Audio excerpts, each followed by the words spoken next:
Hello, everyone. I hope you're having a super day so far.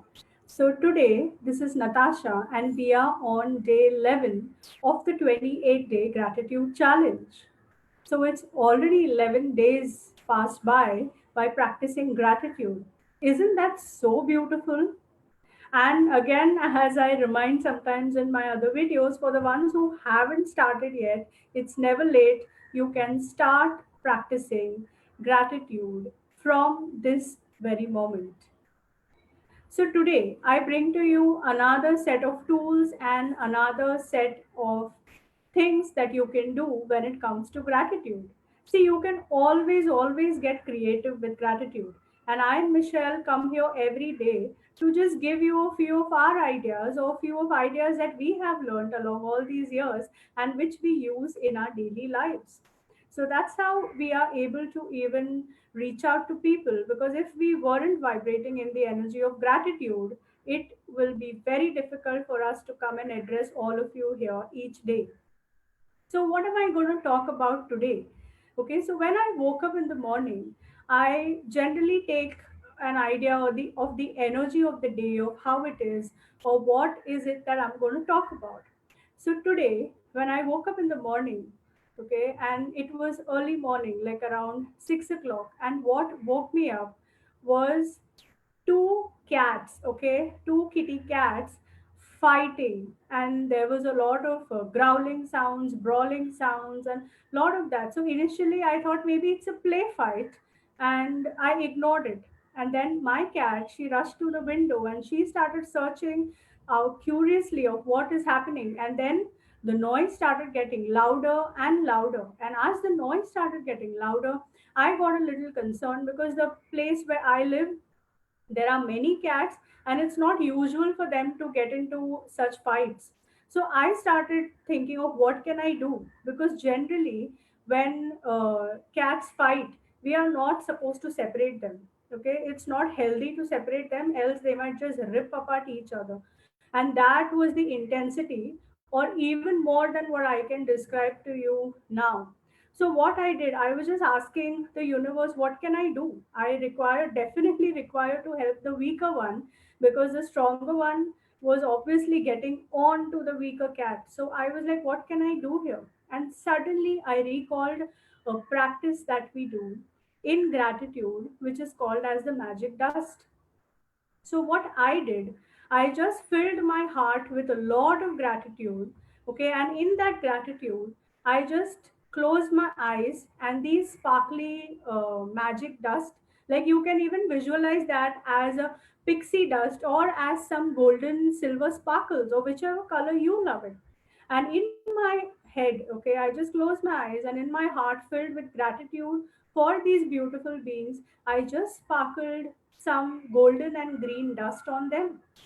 And the moment I did this visualization, to my surprise, okay, because this, why am I even sharing this with you? Because I literally saw that within seconds, and to my surprise, the one who was actually attacking the other kitten just walks out from under the car and goes and sits near the tree, and that cat was directly gazing at me as if he knew that there was something that I did over there to help them. So, did I do something to help them, or did the energy of gratitude do it? Gratitude, whether it comes to animals or it comes to humans or it comes to inanimate objects, gratitude is something that good, high vibrancy is what everybody feels. You feel that vibration. Okay, so maybe those animals are very sensitive, they felt it, and that gave me so much of peace. And from that time, I haven't seen those two, nor have I heard those noises. I was happy and assured that both of them are safe, they did not hurt each other. Okay, so it's like gratitude can come in many different ways. And then I started thinking about the magic dust practice that I and Michelle do. Okay, we do it whenever. It's like these are various tools, like on 28 days we are going to give you 28 tools, and each of these 28 tools is something that you can use in combination. Maybe some things that you can use every day, And there are some things that you can use whenever you recall that there's a situation and there's a requirement. Okay, so that was some practical tools that I spoke to you about. So today, additionally, I wanted to tell you a story about gratitude and about how we focus and how we do not focus on gratitude. Okay, so there was a school teacher, and that day he decided that today I will take a test of gratitude with my students, and these were around higher secondary students.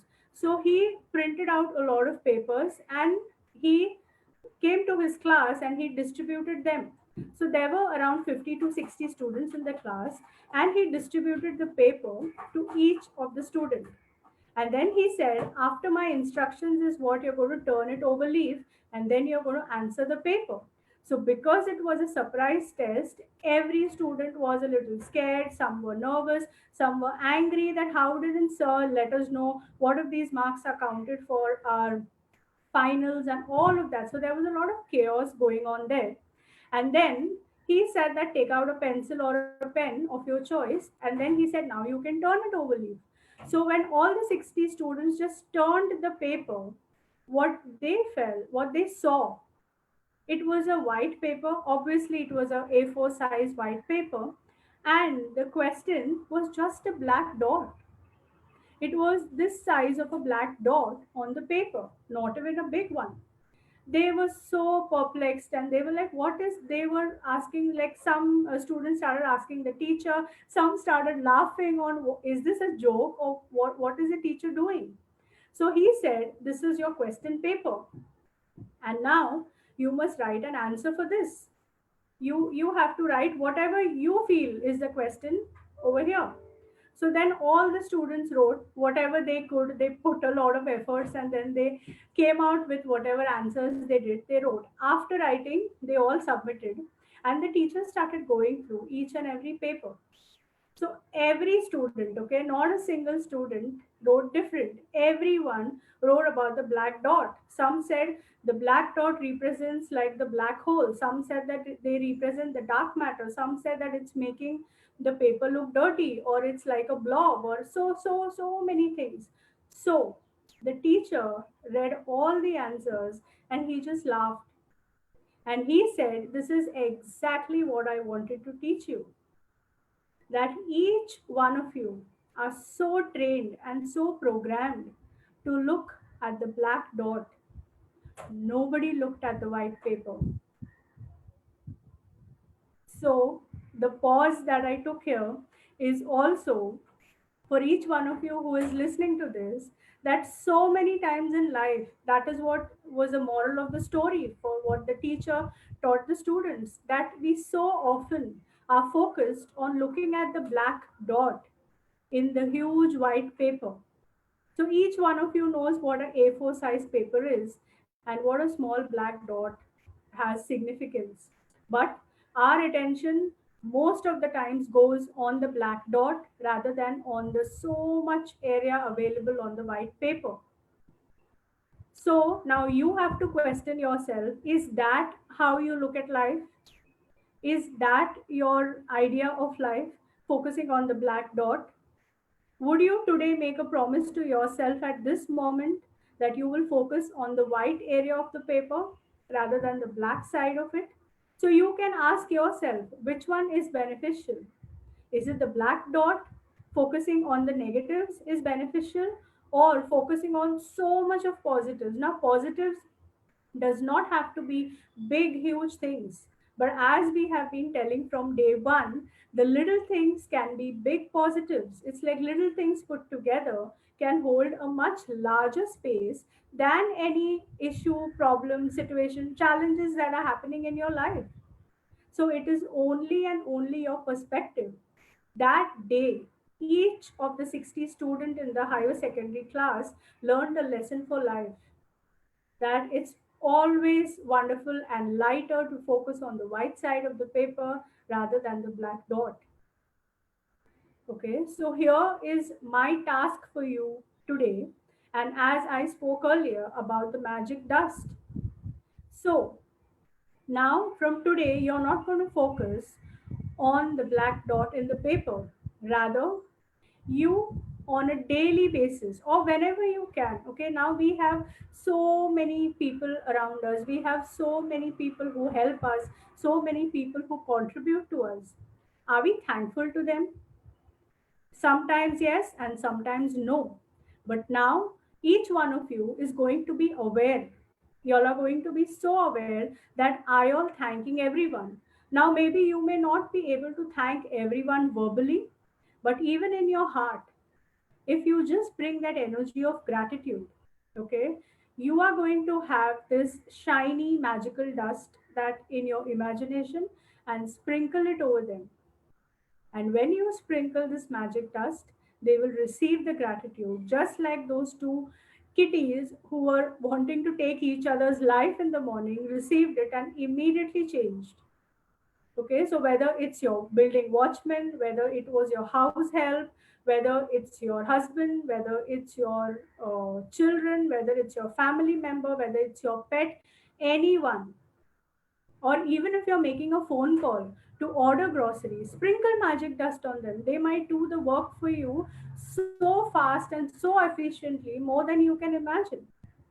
So, by this practice, what will happen is you will have less complaints in life and more gratitude. And even the people in your life will have so much more gratitude for you because that's the energy that you are vibrating from. Okay, so we all know this quote that a grateful heart is a magnet to miracles. So start being the magical person and start sprinkling everyone you come across with the magic dust of gratitude so that they will be so grateful for you and you will be grateful for them. So here's Natasha signing off for today, and I will see you soon. And tomorrow we will have our another Facebook Live at 12:30 p.m. So don't forget to like, share, and subscribe to our Facebook and YouTube channels. Thank you.